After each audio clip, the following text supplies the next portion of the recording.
A prejudice blinds a person from being able to understand another person completely, because the two people don't share the same experiences.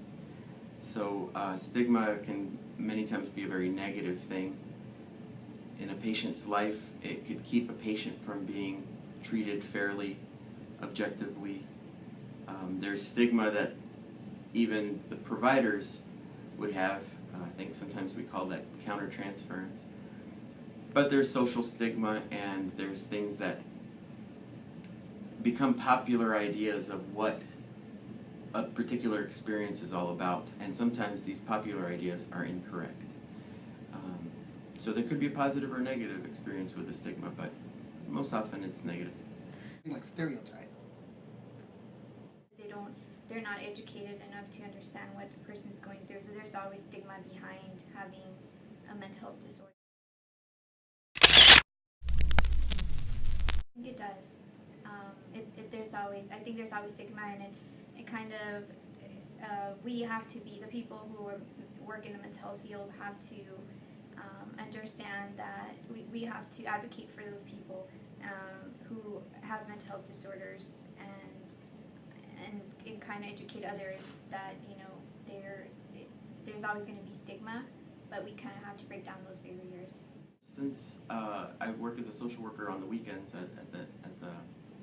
in the children's unit in the hospital, one child ran out of clothes, so they gave him extra clothes, and the extra clothes they gave him that was very dark. It was black t-shirts with pictures of demons on it. And the child didn't really think anything of it. He was kind of, he wasn't bothered by what was on the t-shirts. But I know that the staff was. The staff members were they all of a sudden started making assumptions about what kind of patient he was. A dark, oppositional,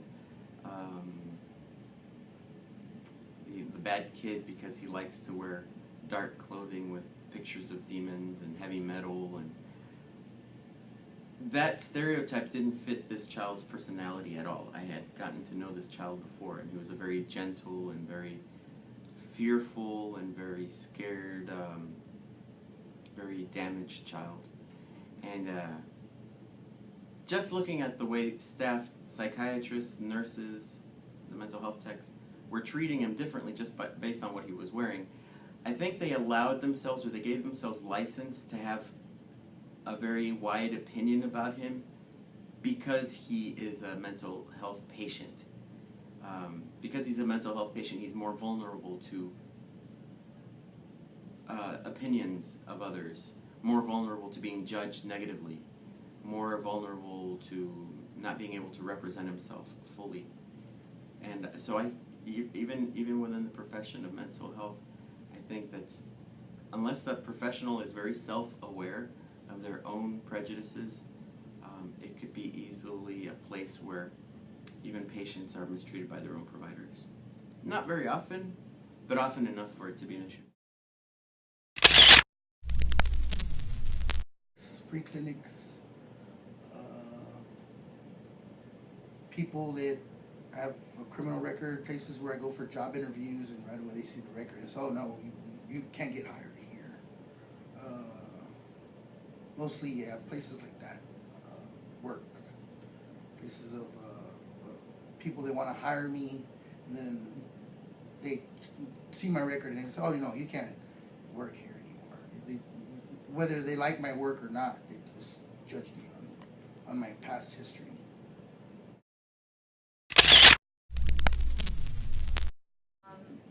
Educating others and to understand what a mental health disorder is, and kind of approaching it in a way that, you know, we don't associate other perceptions with having a mental health issue.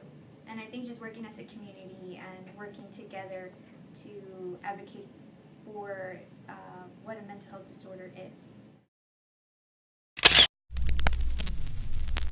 Improve by being more empathetic, you know, by providing, you know, all the resources that we can and being more respectful for the patient, and for them to realize that, you know, we're doing everything possible to help them out. If people really listen to a person without judging. Educating ourselves scientifically and also existentially. In other words, who are we and what are we about? What are our values and why are we doing this? Why are we helping people who are suffering? Are we doing it because we have suffered? Are we doing it because we think we can help? Are we doing it because we need a place in life to be proud of? And is it a mixture of all of those things? And becoming very self-aware, finding out what our values and what our prejudices are, will help us be even better clinicians and professionals.